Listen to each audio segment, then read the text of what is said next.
바다를 항해하는 사람들에게 있어서 가장 무서운 것은 한 치 앞을 내다볼 수 없는 그 짙은 안개 가운데 밤바다를 항해를 해야 되는 것입니다.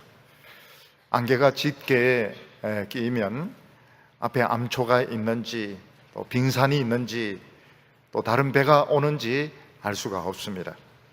그래도 배는 가야 됩니다. 조심조심해서 가는 수밖에 없습니다. 얼마 전에는 미국 큰 군함이 유조선하고 부딪혀서 여러 명의 수병이 죽는 그런 사고도 있었습니다.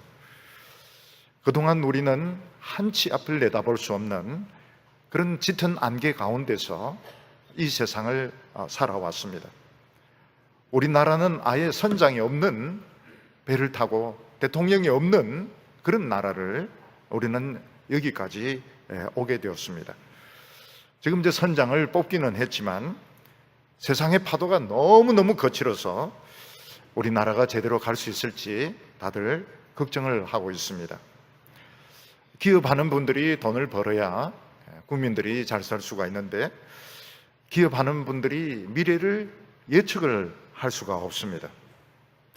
그동안 가장 큰 시장이었던 곳이 중국과 미국이었는데 이제는 이제 중국과 미국 시장이 어떻게 될지 우리가 예측을 할 수가 없습니다. 그것 말고도 많은 문제들이 있습니다. 고등학생들은 대학을 진학하는데 무슨 시험을 친다 그러고 무슨 학생 종합 성적을 보겠다고 하고 이랬다 저랬다 하는데 도대체 어떤 식으로 자기가 뽑힌 사람도 내가 왜 뽑혔는지 모르고 떨어진 학생도 내가 왜 떨어졌는지 모르고 또 대학교 들어가도 등록금이 너무 비싸가지고 학교를 제대로 마칠 수 있을는지 또 학교를 마쳐도 취직이 될지 안 될지 알 수 없는 이런 가운데 있습니다. 그리고 많은 분들이 어제까지는 멀쩡했는데 갑자기 암이 발견이 되고 심근경색이 오고 뇌종양이 생겨가지고 큰 수술을 받든지 또 자칫 잘못하면 돌아가시는 이런 일들을 우리는 수도 없이 겪고 있습니다. 우리나라 지금 모든 사람들은 지금 스트레스가 꽉 차가지고 지금 폭발 직전에 있습니다. 어린이들도 지금 스트레스 많이 받고 있습니다. 더워가지고 지금 스트레스 엄청 받고 있습니다. 우리는 지금 내일 어떻게 될지 모르는 가운데서 그냥 무턱대고 지금 그냥 사는 수밖에 없는 겁니다. 지금 내 건강은 어떻게 되는지, 우리 회사는 어떻게 되는지, 우리 아이들의 미래는 어떻게 되는지, 우리 나라는 어떻게 되는지 우리는 아무것도 모릅니다. 그냥 무작정 그냥 살아가는 겁니다. 살아가다가 무슨 큰일 안 생기면 좋은 것이고 그냥 세상 속된 말로 재수 나쁘면 병도 걸리고 사고도 나고 큰 어려움에 빠지고 그냥 그런 일이 안 생기기를 바라면서 그냥 무턱대고 지금 살아가고 있는 것입니다. 사람이 몸에 큰 통증이 생기거나 병이 생기면 일단 종합병원 응급실로 달려갑니다. 우리는 응급실에 가면 바로 치료가 될 줄 알지만 지금 우리나라 시스템으로는 환자 대기 시간이 너무 길다고 그럽니다.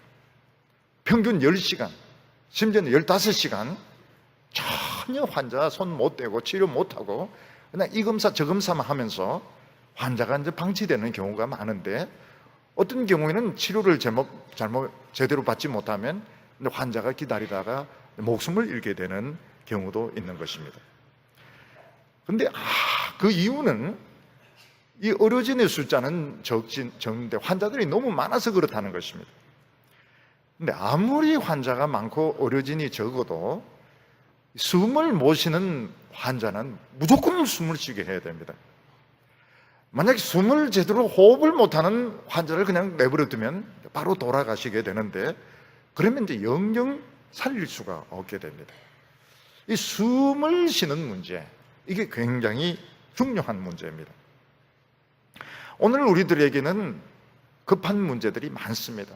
어떤 돈 문제도 있고 인간관계 문제도 있고 또 자녀들은 성적인 문제도 있고 회사 문제도 있고 많은 그런 문제들을 우리는 가지고 여기에 나왔습니다. 우리에게 있어서 숨 쉬는 것보다 더 중요한 것이 있는데, 그것이 무엇인가 하면 하나님의 말씀을 듣고 믿음을 가지는 거다, 이렇게 성경은 말씀하고 있습니다. 이 문제에 있어서 예수님의 생각과 우리의 생각이 이것보다 더 크게 차이 나는 것이 없습니다. 예를 들어서 어떤 분이 사고를 당해서 지금 병원에 가서 빨리 치료를 받아야 되는데 치료는 안 해주고 병원에서 성경을 읽으면서 믿음을 가지라고 이렇게 한다면 아마 환자는 굉장히 답답할 것이고, 가족들은 화가 날 것이고, 주위에 있는 사람들은 미친 짓 한다고 막 욕을 할 것입니다. 근데 이런 일이 예수님에게 실제로 있었습니다. 아주 중환자, 응급 환자가 정말 많은 어려움을 극복하고 예수님께 나왔는데, 예수님께서는 그 사람의 병을 고쳐주지 않고 예수님 그에게 말씀을 주시고 믿음을 가지게 하고 죄 용서 받도록 했습니다. 그래서 예수님은 주위에 있는 사람들로부터 무지무지하게 욕을 얻어먹게 됩니다. 근데 예수님께서는 오늘 우리들에게 가장 긴급한 일이 무엇일까? 지금 우리들에게 긴급한 문제들이 많이 있습니다. 병을 가지고 계신 분도 있고, 돈 문제도 있고, 자녀들의 문제도 있고, 긴급한 문제들이 많이 있습니다. 근데 예수님께서는 그 모든 일보다 더 우선적으로 중요한 것이 무엇인가? 그것은 오늘 우리가 하나님의 말씀을 듣고 믿음을 가지고 죄 용서 받는 것이라고 말씀하고 있습니다. 그 이유가 뭔가 하면 예수님의 말씀을 듣고 믿음을 가지는 것이 우리 영혼이 숨을 쉬는 것이기 때문에 그렇다고 말씀하고 있습니다. 우리 육체만 숨을 쉬는 것이 아니고 우리의 영혼도 숨을 쉽니다. 만약 환자들이 아무리 아파도, 많이 다쳤어도 숨을 쉰다면 그 다음에 이제 순서대로 수술도 할 수 있고 수혈도 할 수 있고 여러 가지 치료를 다 할 수 있습니다. 마찬가지로 우리 영혼이 숨을 쉰다면, 우리 영혼이 숨만 쉴 수 있다면 하나님이 천사를 보내서 전쟁도 막을 수 있고 경제도 회복시킬 수 있고 여러 가지 어려운 병도 치료를 해줄 수 있는데, 만약 우리 영혼이 숨을 못 쉰다면 아무것도 소용이 없는, 도와줘봐야 아무 소용이 없는 것입니다. 그래서 오늘 우리들이 굉장히 예수님 앞에서 참 중요한 문제가 있는데, 우리가 지금 막 붙들고 있는 문제들, 지금 고민하고 있는 문제들, 그보다 최우선적으로 중요한 것이 뭔가 하면 내 영혼이 하나님의 말씀을 듣고 믿음을 가짐으로 숨을 쉬는 것이고, 숨만 쉬면은 하나님께서 평화도 전쟁도 막아주시고 회사도 지켜주시고 자녀들의 어려움도 해결해 주신다고 약속하고 있는 것입니다. 오늘 숨을 쉬시기 바랍니다. 숨을. 설교 들으면서 입 꼭 다물고 이렇게 있으면 안 됩니다. 숨을 이렇게 쉬면서, 그러면서 설교를 들으시기 바랍니다. 오늘 여기 첫 번째로 보면 어떤 중풍병자가 믿음을 가진 것을 볼 수 있습니다. 예수님께서 갈릴리 지방에서 하나님의 말씀을 전하시면서 병자들도 많이 고치셨습니다. 그때 한 중풍병에 걸린 환자분이 있었는데, 이분의 상태가 얼마나 심각했는가 하면 이 사지를 다 움직일 수가 없었습니다. 이분은 아마 겨우 말씀으로 의사표시만 하는데 그것도 아마 제대로 하지 못했던 것 같고, 입도 잘 움직여지지 않았지만 의사표시만 겨우 했던 것 같고, 이분은 사지를 움직일 수가 없었습니다. 그런데 이분은 예수님께서 여러 곳에서 다른 사람의 병을 고치신다는 그 소문을 듣고 예수님이 내 병도 고칠 수 있다는 것을 믿었습니다. 그래서 이 사람은 기어코 가족들, 주위에 있는 사람들을 설득을 해서 자기를 예수님께 데려다 달라고 부탁을 했습니다. 병원에서 이 간병을 해보시고 또 환자들 목욕을 시켜본 분은 아시겠지만, 이 환자를 이동시킨다는 것이 얼마나 무거운지 모릅니다. 환자를 욕조에 넣고 환자를 이렇게 옮긴다고 하는 것이 굉장히 무겁고 어렵습니다. 아마 이 사람이 있는 곳과 예수님이 계신 곳은 좀 거리가 많이 떨어져 있었던 것 같습니다. 그래서 이 사람을 업어서 옮길 수가 없었습니다. 그래서 네 사람이 들것을 준비해가지고 이 사람을 그 들것에 실어서 네 사람이 땀을 뻘뻘뻘 흘리면서 예수님이 있는 곳으로 이 중풍병자를 데리고 갔습니다. 근데 갔더니 웬걸 예수님이 계신 집에 사람들이 꽉 차서 입추의 여지가 없었습니다. 바깥까지 사람들이 꽉 차 있어서 이 사람은 예수님에게 갈 수가 없었습니다. 그러면 당연히 이 사람들 집에 돌아와야 됩니다. 돌아오고 다음에 이제 예수님을 만나야 되는데 중풍병자는 다음이 없다는 걸 알았습니다. 왜냐하면 다음에 와도 또 사람들이 꽉 차 있을 테니까. 또 예수님이 여기 있는다는 보장도 없고 자기 병이 조금 더 악화가 되면 자기는 죽을 수도 있기 때문에 이 사람은 다음이란 게 없었습니다. 또 와도 또 사람들 꽉 차 있을 것이고 예수님도 딴 데 가버릴 수도 있고 자기가 밤에 죽을 수도 있고 다음이 없는 겁니다.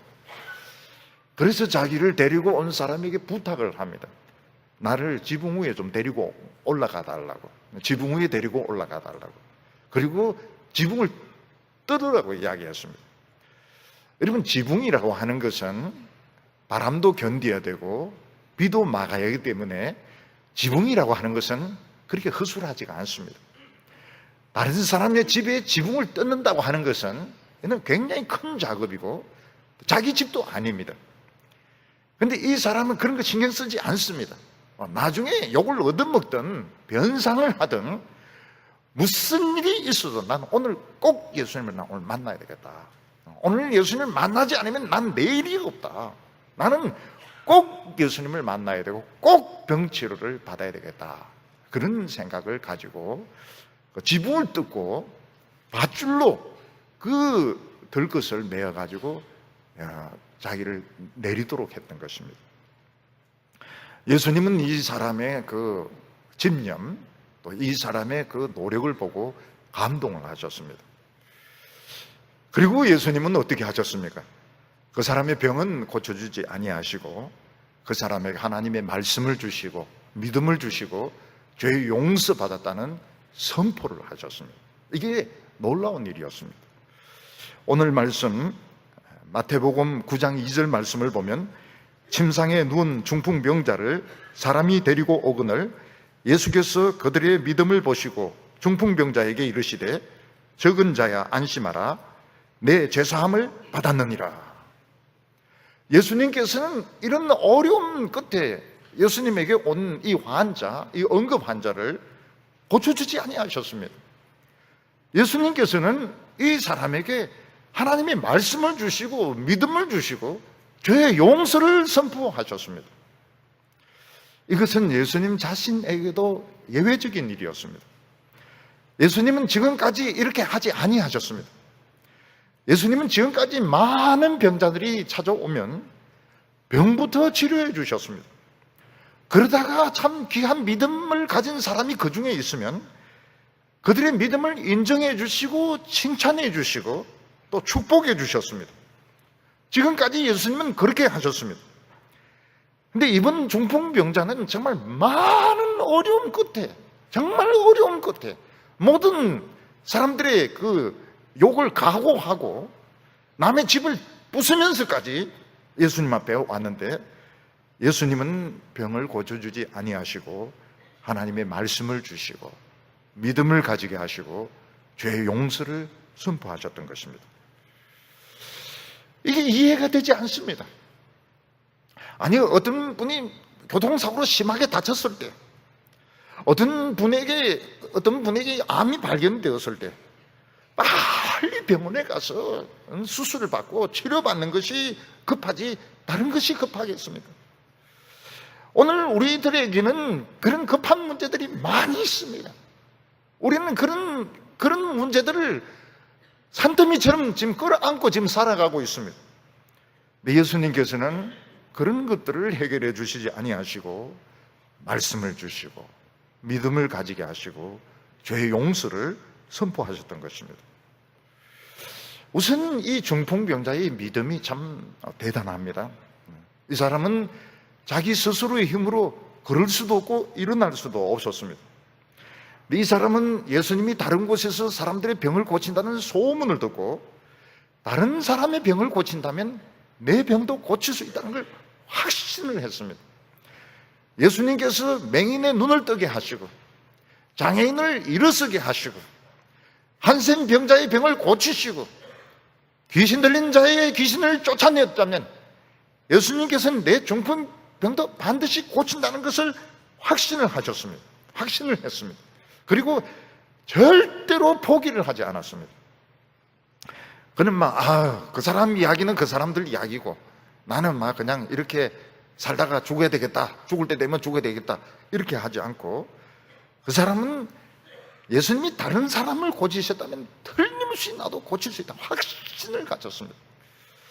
가족들을 조르고 설득을 해서 될 것을 만들어서 땀을 뻘뻘 흘리면서 자기를 예수님께로 데리고 가게 했습니다. 근데 거기 들어갈 수가 없어요. 꽉 차 있습니다. 그 사람들 다 누굽니까? 병자들입니다. 병자들. 지금 병 고치려고 지금 대기하고 있는 사람들이 지금 집 꽉 채우고 지금 밖에까지 있는데 비켜줍니까? 안 비켜줍니다. 번호표가 있고 이런 것은 아니지만 자기들도 다 온 순서가 있기 때문에 지금 꽉 차가지고 지금 입추의 여지가 없고 이 중풍병자를 지금 들어오도록 내버려 두지 다 병자들인 것입니다. 다 병고침을 가지러 온 것이고 기다리고 있는 사람들이었습니다. 근데 이 사람은 돌아가지 않습니다. 새치기를 합니다. 가서 지붕을 뚫고 내려옵니다.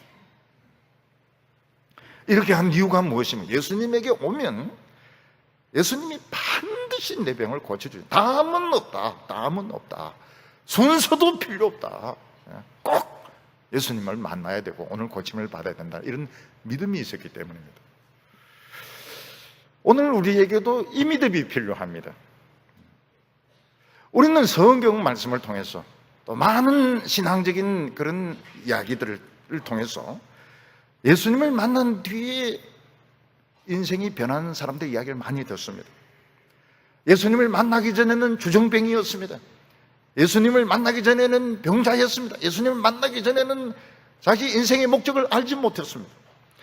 예수님을 만나고 난 뒤에는 훌륭한 설교자가 되고 아주 훌륭한 종이 되고 훌륭한 기업가가 되고 아주 훌륭한 정치인이 된 이런 사람들의 이야기를 듣습니다. 그러면 우리는 어떻게 생각하게 됩니까? 예수님을 만나고 저 사람이 저렇게 훌륭하게 되었다면 나도 그렇게 될 수 있다는 걸 믿어야 되는 겁니다. 중풍병자의 믿음이 그것이었습니다.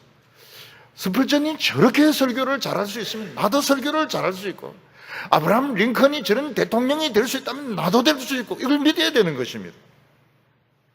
그리고 어려움이 오고 장애가 오고 이래도 포기하면 안 됩니다. 내일은 없고 다음은 없습니다. 꼭 이번에 내가 은혜를 받아야 되겠다. 이번에 예수님을 만나야 되겠다. 이렇게 생각하고 나와서 예수님을 감동시키는 데 성공을 했습니다. 우리가 은혜 받고 축복받는 비결이 무엇입니까? 그냥 은혜 주시려면 주시고 주시기 싫으면 치워버리세요. 이러면 은혜가 안 옵니다. 은혜가 안 와요. 은혜 받는 사람들의 특징이 뭔가 하면 예수님을 감동시키고 하나님을 감동시키는 것입니다. 예수님께서 놀랄 정도로 세상에 이런 신앙을 가진 사람이 다 있나 이럴 정도로 예수님을 놀라게 하고 하나님을 놀라게 하고 하나님을 감동시킬 때 역사가 나타나는 것이지 구경꾼처럼 그렇게 믿어가지고는 은혜가 안 옵니다. 은혜가 안 옵니다. 이번 주일 은혜가 오면 오고 안 오면 채워버리고 다음 주일 또 한번 받아볼 생각을 이렇게 하면 은혜가 안 와요. 은혜가 안 와요. 예수님을 감동시키고 하나님을 감동시키고 오지 마라 그래도 오고 순서 기다리면 안 돼. 순서 기다리면 안 돼. 어떤 분은 겸손하게 장로님들 은혜 다 받고 권사님들 은혜 다 받고 나는 맨 나중에 은혜 그러면 죽어도 은혜 못 받습니다. 이거는 은혜 받는 데는 순서가 없어요. 그냥 돌진을 해가지고 그냥 지붕 뚫고 하이킥, 지붕 뚫고 와가지고 내가 은혜를 받아버려야 되는 겁니다. 예수님은 이 사람 보고 참 감동을 받았습니다. 그래서 작은 자야 안심하라, 내 죄사함을 받았느니라. 이 사람의 인생은 굉장히 불안한 인생이었습니다. 이 사람은 내일을 알 수가 없습니다. 언제 죽을지 모릅니다. 누워서 대소변을 다 받아내야 됩니다. 얼마나 가족들이 힘들지 모릅니다. 돈도 없습니다. 예수님께서 뭐라고 말씀하십니까? 작은 자야 안심하라, 내 죄사함을 받았느니라. 그게 무엇입니까? 이 사람이 하나님의 말씀을 듣고 믿음을 가지고 죄 용서받는 것이 그 영혼이 숨을 쉬기 시작하는 것입니다. 영혼이 숨을 쉬게 되면 영혼이 살아난 것입니다. 우리 육체만 숨을 쉬는 것이 아니고 우리의 영혼도 숨을 쉬게 됩니다. 여러분, 육체가 숨을 쉬지 못하면 조금 지나면 이제 죽고 그다음에 썩습니다. 그럼 결국은 버려야 됩니다. 파묻어야 되는 겁니다. 영혼도 똑같습니다. 영혼도 숨을 쉬지 못하면 이제 썩기 시작합니다. 도덕적인 문제가 생기기 시작합니다. 복잡한 문제가 생기기 시작합니다. 나중에는 파묻게 됩니다. 나라 전체가 뒤집어지게 되는 것입니다. 근데 이 사람은 예수님의 말씀을 듣고 죄 용서받음으로써 숨을 쉬기 시작했습니다. 숨만 쉬면 어떻게 됩니까?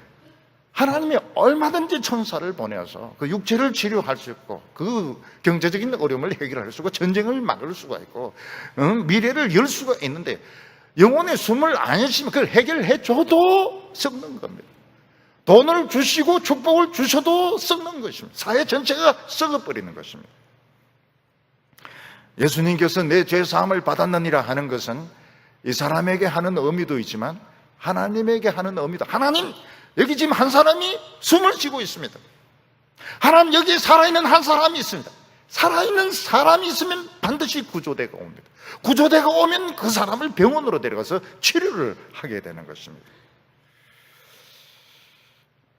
오늘 여기 두 번째로 보면 예수님이 이렇게 했기 때문에 큰 그 논쟁이 일어나고 난리가 일어나는 것을 보게 됩니다. 예수님께서 지붕 뚫고 내려온 이 중풍병자의 병은 고쳐주지 않고 말씀을 주시고 죄 용서를 주셨을 때 사람들은 막 웅성거리기 시작했습니다. 우선 거기서 제일 이해가 안 되는 사람은 중풍병자 자신이었습니다.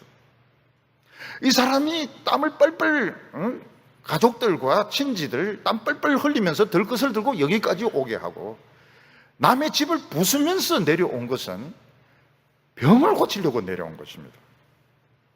근데 예수님은 병은 고쳐주지 아니하시고 죄 용서 받았다는 말씀을 주셨습니다.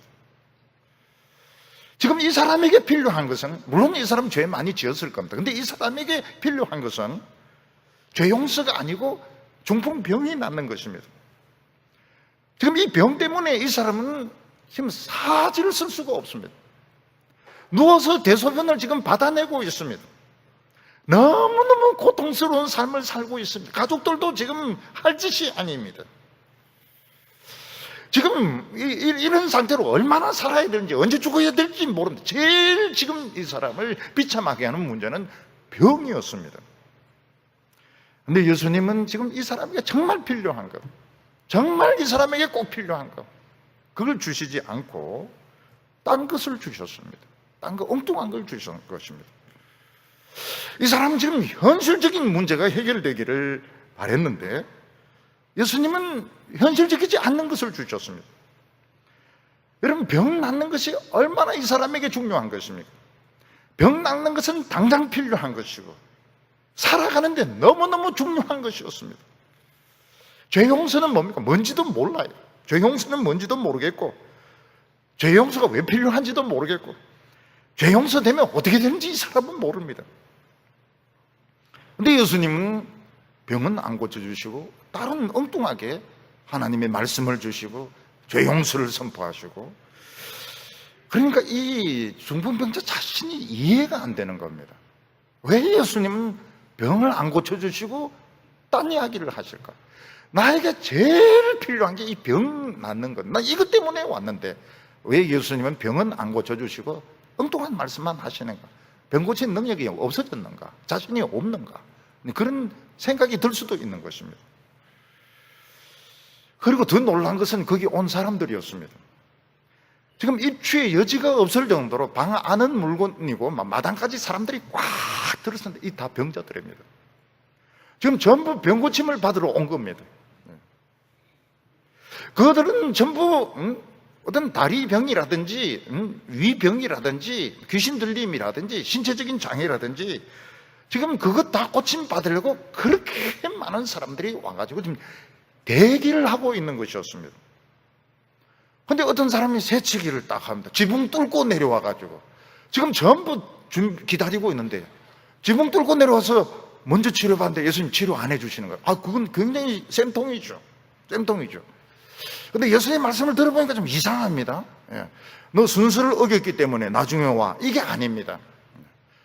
병은 안 고쳐주고 딴 말씀을 하시는 겁니다. 죄 용서 말씀을 하죠. 그게 다른 사람이 어떻게 들립니까?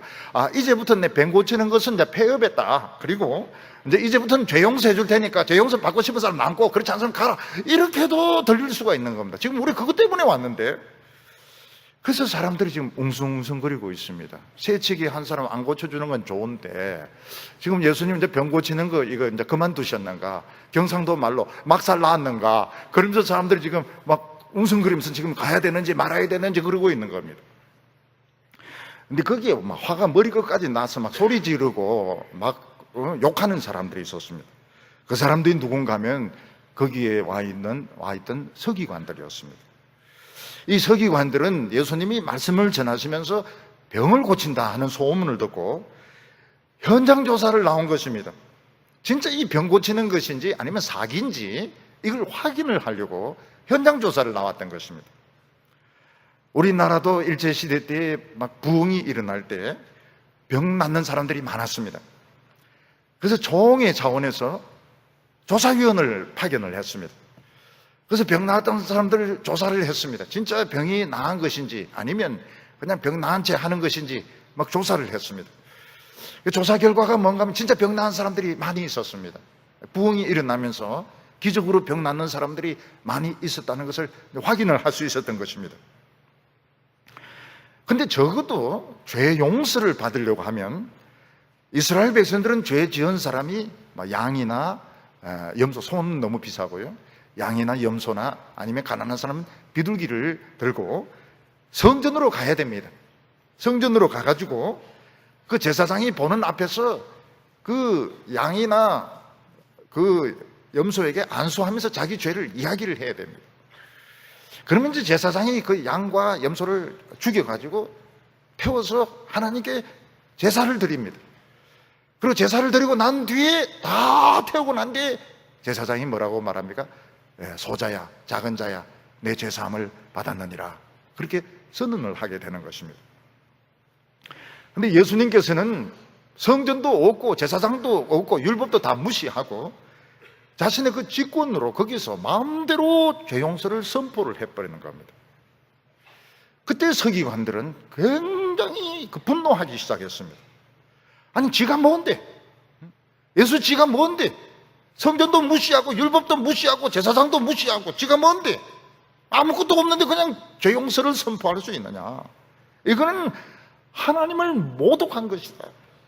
그래서 막 화를 내기도 하고 막 욕을 하기도 하고 삿대질을 하기도 하고 그러면서 막 소동이 일어나게 되었던 겁니다. 이 중풍병자가 자기 병 고치려고 남의 지붕 뚫고 내려온 것은 난리였습니다. 정말 난리도 아닌 난리였습니다. 근데 예수님께서 병은 또 안 고쳐주시고 죄 용서를 선포하시고 하나님의 말씀을 이야기한 것은 더 난리도 아닌 난리였던 것입니다.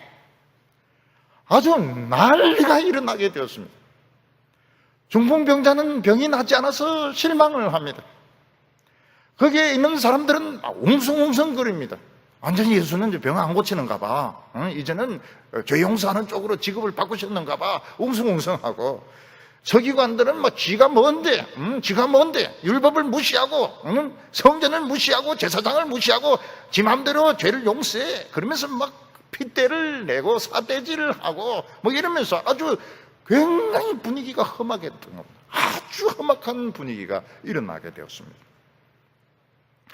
그때 예수님께서 그 분위기가 아주 살벌하니까 예수님께서 이런 말씀을 하셨습니다. 4절과 5절 보면 예수께서 그 생각을 아시고 이르시되 너희가 어찌하여 마음에 악한 생각을 하느냐, 내 죄사함을 받았느니라 하는 말과 일어나 걸어가라 하는 말 중에 어느 것이 쉽겠느냐. 사람들이 막 화를 내기도 하고 웅성거리기도 하고 예수님이 그 하시는 것을 안 받아들이는 것을 보고 예수님, 너희들이 왜 악한 생각을 하느냐고 책망을 하셨습니다. 지금 거기 있는 사람들은 악한 생각한 거 아닙니다.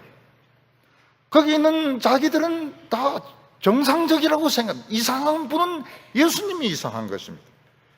병 고칠 능력이 있으면 병을 고쳐주든지, 아니면 죄인이면 성전에 가서 제사 드리고 죄 용서 받든지 이렇게 해야 되는데, 예수님 병은 안 고쳐주시면서 성전에도 보내지 않고 거기서 죄 용서하시고 하나님 말씀을 가지고 죄 용서하시고 이러니까 예수님이 이상한 거 아닙니까? 사람들은 웅성거리고 화를 내고 이게 당연한 거라고 생각했는데 예수님은 그렇게 해서 너희들 왜 악한 생각을 하느냐, 하나님이 하시는 것을 왜 못 믿고 왜 안 받아들이느냐, 그것을 악한 생각이라고 말씀하셨습니다. 그리고 예수님이 질문을 합니다. 내 죄 용서 받았느니라 하는 말과 일어나 걸어가라 하는 말이 어느 것이 더 쉬우냐고. 좀 바꿔서 한번 생각해 봅시다. 내 죄사함을 받은 날이나 하는 말과 중풍병 나아라 하는 말 중에 어느 게 더 어렵습니까? 어느 게 더 어렵습니까? 이 당시에 지금 팔레스타인에서 중풍병을 고칠 수 있는 의술이 있느냐? 없습니다. 중국의 화타 같으면 몰라도, 우리나라의 허중 같으면 몰라도 그 당시 의술로 중풍병자를 고칠 수 있는 그런 의술이 없었습니다. 더욱이 말만 가지고, 말씀 하나만 가지고 중풍병자야 일어나라, 일어나서 걸어라, 중풍병자야 중풍병 나아서 일어나라, 일어나서 걸어라, 그렇게 할 수 있는 사람은 온 천지 한 명도 없습니다. 침을 놓은 것도 아니고 주사를 놓은 것도 아니고 수술을 한 것도 아니고 손도 안 대고 말씀만 가지고 중풍병자야 일어나서 걸어라, 중풍병 나아라, 그렇게 말할 수 있는 사람 온 천지에 한 명도 없습니다. 그러면 죄를 지은 사람 보고 내 죄사함을 받았느니라 하는 말은 쉽습니까? 여러분, 죄사함을 받았느니라 할 수 있는 사람은 왕이나 재판장밖에 없습니다. 근데 아무리 왕이나 재판장이라 하더라도 죄가 있는 사람, 분명히 죄가 있는 사람 없다 하면 어떻게 됩니까? 신하들이 반발하고 국민들이 반발해요. 나중에는 쿠데타가 일어납니다. 쿠데타. 분명히 죄가 있는데 왕이나 재판장이 자기 임의대로, 자기 마음대로 죄 없는, 너 죄 없다 이렇게 해버리면 신하들이 말 안 들어요. 국민들이 들고 일어납니다. 근데 예수님께서는 뭐라고 말씀하십니까? 어느 것이 더 쉬우냐? 중풍병자에게 일어나 걸어가라 하는 것과 죄인에게 내 죄사함을 받았느니라 하는 말이 어느 것이 더 쉬우냐고. 아무도 할 수가 없습니다. 아무도 할 수가 없는 겁니다. 근데 예수님께서는 둘 다 하실 수가 있습니다. 중풍병을 고쳐서 일어나 걸어가라 할 수도 있고 죄인에게 내 죄사함 받았느니라 할 수도 있습니다. 그런데 예수님에게 있어서 제일 긴급한 것이 무엇인가 하면 일어나 걸어가라 하는 말보다는 내 죄사함을 받았느니라, 죄인이 하나님의 말씀을 듣고 믿음을 가지고 죄 용서 받는 것을 훨씬 더 긴급하게 보셨던 것입니다. 그 이유가 무엇입니까? 이게 숨 쉬는 거거든요. 영혼이 숨 쉬는 거거든요. 우리가 육체가 숨 쉬는 것도 중요하지만 영혼이 숨 쉬는 것이 굉장히 중요합니다. 영혼이 숨 쉬기만 하면 하나님은 모든 걸 다 해결하실 수 있습니다. 산더미 같은 문제 다 해결할 수 있습니다. 천사 한 명이 내려와서 예루살렘 에워싸고 있는 아수르 군대 18만 5천 명 다 없애버립니다. 히스기야의 병도 치료하셨습니다. 바다도 갈랐습니다. 숨을 쉴 수만 있으면 다 할 수 있습니다. 그런데 숨을 안 쉬면 할 수도 없고 해도 소용이 없습니다. 해도 썩어가는 것은 막을 수가 없는 것입니다. 저희 교회에 휠체어를 타고 오시는 성도님들이 많이 계십니다. 너무너무 감사합니다. 이분들의 믿음이 참 놀라워요. 대구는 1년에 한 번씩 국제 마라톤 대회를 합니다. 우리 교회가 도심에 있기 때문에 우리 교회의 주위를 뱅글뱅글 돕니다. 보면은 막 여러 인종들이 우리 교회 옆을 막 뛰는데 제가 교인들 보고 같이 뛰지 말고 꼭 예배 드리러 오라고 이야기합니다.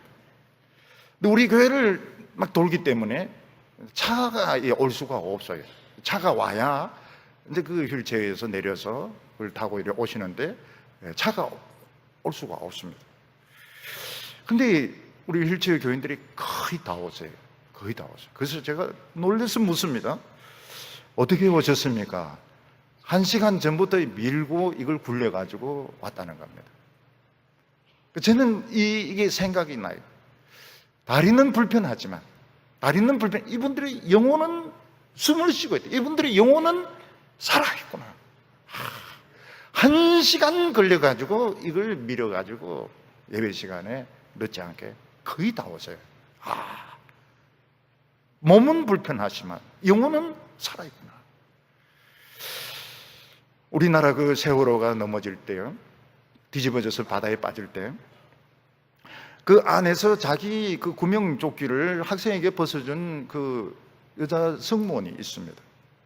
또 친구를 구하기 위해서 내려갔다가 못 올라오고 죽은 학생도 있습니다. 또 선생님들 중에서 학생들을 살리려고 선생님들이 여러분들이 희생이 되셨습니다. 이분들이 어떤 분들입니까? 영혼이 살아있는 분들입니다. 우리나라가 안 망하는 이유가 어디에 있는가 생각해 볼 때 우리나라에 영혼이 살아있는 분들이 많이 있는 겁니다. 평소에는 안 보여서 그렇지만 곳곳에 영혼이 살아있는 분들, 정신이 살아있는 분들, 영혼이 숨쉬고 있는 분들이 있는 겁니다. 외국 사람들이 참 신기한 것이 뭔가 하면, 왜 대한민국은 망할 듯 하면서 안 망할까? 망할 듯 하다가 더 잘 될 때가 많습니다. 그 이유를 아직까지 못 풀었어요. 미국의 경제 분석가들, 영국의 경제 분석가들, 일본의 경제 분석가들이 한국의 비밀을 못 풀고 있습니다. 영원히 못 풀 겁니다. 그 이유가 뭔가 하면 영원히 살아있는 사람들이 있는 겁니다. 언젠가 우리는 신문에서 참 무서운 이야기를 들었습니다. 그게 뭔가 하면 어떤 공직자가 이야기를 하기를, 우리는 영혼이 없는 공직자입니다. 그런 이야기를 했습니다. 참 정확하면서도 무서운 이야기입니다. 여러분, 영혼이 죽은 상태에서 움직이는 사람을 뭐라고 말합니까? 어른들은 잘 모를지 몰라요. 청소년들은 다 압니다. 영혼은 죽었지만 움직이는 사람들을 좀비 이렇게 부릅니다. 저는 이 텔레비전 영화를 별로 안 좋아합니다. 그렇지만 진짜 싫어하는 영화가 있는데 좀비 영화입니다. 좀비 나오는 거. 영혼은 죽었어요. 그렇지만 걷습니다. 그러면은 막 총을 쏴서 죽이고 몽둥이로 때려서 죽이고 막 그렇게 합니다. 그런 영화를 왜 만드는지 모르겠어요. 오늘 우리 사회의 이 무서운 현실이 뭔가 하면 좀비 엘리트들을 엄청 만드는 겁니다. 영혼이 죽었는데 공부 열심히 해가지고 박사 받아가 교수하는 거예요. 좀비 교수가 되는 겁니다. 영혼이 없는데 기업을 해가지고 대기업체 회장이 되는 것입니다. 우리나라에서 정치를 하려면 좀비가 돼야 돼요. 정신 있고 양심 있고 이러면 일단 정치를 우리가 보기에는 할 수 없습니다. 정신이 없어야 돼. 양심이 없어야 정치를 하지. 정치를 할 수가 없습니다. 영혼이 없는 목회자들, 좀비 목회자들 아닙니까? 큰 예배당 지고 끊임없이 몸집을 불립니다. 왜 그렇게 합니까? 오늘 우리 사회는 영혼이 죽은 이런 사람들을 대량으로 만들어내고 있습니다. 영혼은 없어요. 그런데 공부 잘합니다. 명문대학교 나옵니다. 공직을 차지합니다. 대기업 재벌이 됩니다. 목회자가 됩니다. 영혼이 없어요. 그러니까 어떻게 됩니까? 그냥 넓은 모든 사람들이 하는 대로 그냥 하는 거예요. 아무 정신이 없어요. 돈밖에 모릅니다. 돈밖에 몰라요. 돈밖에 모르고 자기밖에 몰라요. 명예밖에 몰라요. 다른 사람 생각을 하면 절대로 안 합니다. 여러분, 운전하는 사람이 남을 생각한다면 자야죠. 졸리면 자야죠. 다른 사람의 생명을 아낀다면 정비를 해야죠. 다른 사람의 생명을 아낀다면 정직하게 바르게 해야죠. 안 합니다. 왜냐하면 내 돈 생기는 게 아닌데, 내 생명 아닌데. 좀비입니다. 좀비 엘리트들, 좀비 엘리트들, 좀비 교수들, 좀비 정치인들, 좀비 재벌들. 그러니까 죽은 자의 사회입니다. 죽은 자의 사회, 죽은 자의 사회입니다. 그냥 정신없이 그냥 가는 거예요. 가다가 걸려서 넘어지면 밟는 겁니다. 그냥 사고 나면 죽는 거예요. 이 사람은 정말 사지를 움직일 수 없습니다. 정신도 지금 어떤지 모르겠지만 자꾸 예수님밖에 모릅니다. 예수님은 이 사람이 정신이 없는 상태에서 일어나 걸어라 이렇게 하잖아요. 그래봐야 의미가 없습니다. 그런 돈만 알고 명예만 알고 자기만 생각하는 사람이 축복받아봐야 하나님의 축복인 줄 모릅니다. 예수님은 그 사람의 영혼이 숨쉬게 했습니다. 그 영혼이 숨을 쉬도록. 영혼이 숨을 쉰다는 게 뭡니까? 자기 자신을 찾는 거예요. 정신이 돌아오는 거예요. 내가 누구며 내가 왜 살아야 되는지, 인간이 소중하다는 걸 알도록 만들어졌어요. 그 사람은 육신은 지금 병들어 있어요. 여전히 병들어 있습니다. 움직이지 못합니다. 그렇지만 이 사람은 자기 정신이 돌아온 거예요. 자기 자신을 찾게 한 겁니다. 영혼이 숨을 쉬고 있는 것입니다. 오늘 세 번째로 예수님께서는 그 사람의 육체적인 병까지 고쳐준 사람들이 참 하나님을 두려워하는 결과가 나타난 것을 볼 수 있습니다. 예수님은 그 자리에서 자신이 이 세상에 온 목적을 분명하게 말씀하셨습니다. 예수님이 이 세상에 오신 목적이 무엇입니까? 사람들의 영혼을 살려서 숨쉬도록 하기 위해서, 자기의 가치를 찾도록 하기 위해서 예수님은 오셨다고 말씀하셨습니다. 6절에 보면 그러나 인자가 세상에서 죄를 사하는 권세가 있는 줄을 너희로 알게 하려 하노라 하시고, 예수님께서 이 세상에 오신 것은 오늘 우리가 당면하고 있는 돈 문제라든지 우리가 당면하고 있는 어떤 병의 문제라든지 사회적인 불안의 문제라든지 이런 것을 다 해결하기 위해서 오셨다고 말씀하지 않습니다. 예수님께서 오신 목적은 우리를 숨쉬게 해서, 우리 영혼이 숨쉬게 해서 하나님 앞에서 우리 영혼이 살아있도록 하기 위해서 오셨다고 말씀하셨습니다. 그런데 이건 눈에 보이지 않는 것입니다. 사람들은 이걸 믿지를 않습니다. 오늘 사람들은 눈에 보이는 것을 찾습니다. 그게 뭡니까? 정신없이 그냥 가는 거예요. 정신없이 눈에 보이는 거. 학생들은 무조건 좋은 대학교 들어가야 된다고, 그리고 무조건 취직을 해야 된다고, 무조건 돈을 벌어야 된다고. 교회도 그 안정된 건물, 그 안정된 재정을 위해서 끊임없이 몸집을 불립니다. 끊임없이 그렇게 합니다. 왜 그런가 하면 지금 정신이 없기 때문에 그런 겁니다. 오늘 우리들은 전쟁을 걱정합니다. 미래를 걱정합니다. 자녀들의 결혼을 걱정합니다. 예수님께서 질문하는, 너희들 살았냐 죽었냐 하는 겁니다.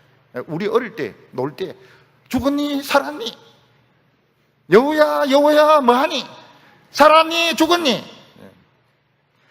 예수님께서는 지금 영원히 숨을 쉬는 것이 제일 중요하고, 영원히 숨을 쉬지 않으면 아무리 좋은 대학교나 서울대학교 나오고 미국에서 박사 받아가고 교수가 되고 공직을 해도 썩는 겁니다. 썩는 걸 막을 수가 없어요. 대기업 대자로 썩습니다. 썩을 수밖에 없어요. 예수님은 이 세상에 오신 것은 영혼을 살리는 권세가 예수님에게 있는 것을 보여주기 위해서라고 말씀하셨습니다. 안 보이는 겁니다. 영혼이 살아났는지 안 살아났는지 어떻게 압니까? 그래서 예수님께서는 보여주셨습니다. 어떻게 보여주셨습니까? 더 쉬운 걸 가지고, 영혼보다 훨씬 쉬운 걸 가지고 보여주셨습니다. 그게 뭡니까? 중풍병자야 일어나 걸어라. 쉬운 것이었습니다. 예수님에게는 훨씬 쉬운 것이었습니다. 그랬더니 중풍병자가 벌떡 일어나더니 그 마비되었던 근육, 마비되었던 힘줄이 살아나면서 그 자기를 들고 갔던 그 들거 침상을 떡 들고 씩씩하게 집으로 걸어가는 것입니다. 여기서 예수님은 두 가지를 증명하셨습니다. 하나가 무엇입니까? 오늘 우리에게 제일 중요한 것은 영원히 사는 거라. 영원히 숨을 쉬는 거라. 살았다 하지만 산 것이 아닙니다. 좋은 대학교 나오고 직장을 가지고 재벌이고 무슨 권력을 가지고 살은 것은 좀비의 인생을 살고 있는 우리들을 향해서, 죽은 인간들의 사회, 죽은 사람들의 이 사회를 향해서 예수님은 영혼을 살리는 권세를 가지고 있다는 것을 쉬운 것을 통해서, 훨씬 쉬운 중풍병자를 일으키는 것을 통해서 예수님이 보여주셨던 것입니다. 그리고 예수님이 또 보여주신 것이 그 능력이 하나님의 말씀에 있다는 걸 보여주셨습니다. 예수님은 그 사람의 팔다리를 막 주물럭거리고 막 맥이라고 합니까? 막 혀를 눌리고 등을 막 두드리고 이러면서 일어나라고 안 했습니다. 그냥 말씀만 가지고 일어나 걸어라 할 때 벌떡 일어나는 겁니다. 하나님의 말씀에 능력이 있었습니다. 우리가 숨을 쉰다면, 우리가 하나님의 말씀을 듣고 숨을 쉴 수만 있다면 다른 것들은 쉬운 거라고 말씀하셨습니다. 전쟁이 일어나지 않도록 지켜주는 거, 경제를 살리는 거, 회사를 지켜주는 거, 앞에 미래를 열어주는 거, 병을 치료하는 거 쉬운 거라고 우리는 어렵죠. 우리는 어렵지만 예수님은 쉬운 거라고. 어느 것이 쉽겠느냐? 쉬운 것을 가지고 어려운 것을 증명해 주셨습니다. 우리가 숨을 쉰다면 이런 것들은 다 쉽게 해 주신다고 말했습니다. 오늘 우리 성도님들 숨을 쉬시기 바랍니다. 숨을. 설교 시간에 막 긴장해서 숨도 안 쉬고 콕 이래 있으면 119에 실려가게 됩니다. 119에 실려가게 돼요. 숨을 쉬시기 바랍니다. 하나님을 향하여 숨을 막 쉬어야 됩니다. 영혼이 죽은 상태에서 돈 많이 벌어서 무슨 소용이 있습니까? 소용이 없어요. 영혼이 숨을 쉬지 않는데 돈 많아가 무슨 소용이 있습니까?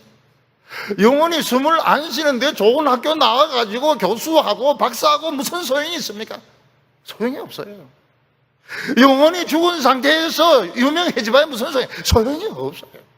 좀비 인생입니다. 좀비. 돈밖에 모릅니다. 돈밖에 말고 자기밖에 몰라. 결국은 죽는 겁니다. 결국은 죽어요. 그래서 좀비 영화를 그렇게 만드는 것 같아요. 그때 사람들이 하나님을 두려워하기 시작했습니다. 8절에 무리가 보고 두려워하며 이런 권능을 사람에게 주신 하나님께 영광을 돌리니라. 사람들이 자기가 평소에 인정하지 않던 영적인 세계를 보게 되면 두려워하게 됩니다. 영적인 부흥이 일어날 때 사람들에게 어떤 현상이 일어납니까? 하나님을 두려워하게 됩니다. 성령이 역사하실 때 사람들은 죄에 대해서 회개하지 않으면 견디지 못하는 마음이 일어나게 됩니다. 그전에는 돈만 생각했습니다. 사람들의 체면만 생각했습니다. 그러나 부흥이 일어날 때는 하나님을 두려워하게 됩니다. 죄를 회개하는 마음이 일어나게 됩니다. 사람들은 죄 사하는 권세를 사람에게 주신 하나님께 영광을 돌렸다고 말했습니다. 예수님은 앞을 봐도 뒤를 봐도 사람이었습니다. 그런데 사람이 죄를 사하는 권세를 가지고 있고 병을 고치는 권세를 가지고 있습니다.